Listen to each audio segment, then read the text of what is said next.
Friends అర్థమైపోయి ఉంటుంది మీకు. మామూలుగా లేదు.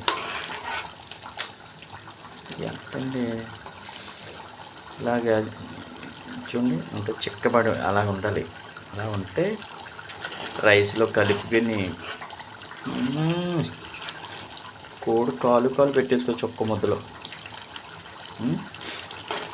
స్మెల్ వచ్చేస్తుందే పొగకే, దీంట్లోంచి వచ్చిన పొగే స్మెల్ తెలిసిపోతుంది.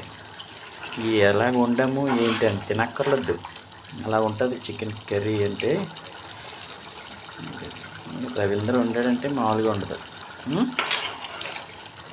బాబా. ఓకే ఫ్రెండ్స్,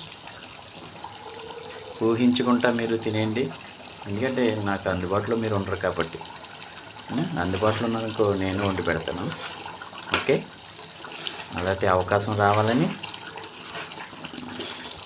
మీరు మీ అందిన ప్రార్థనలో నన్ను జ్ఞాపకం చేసుకోండి. Okay friends, okay.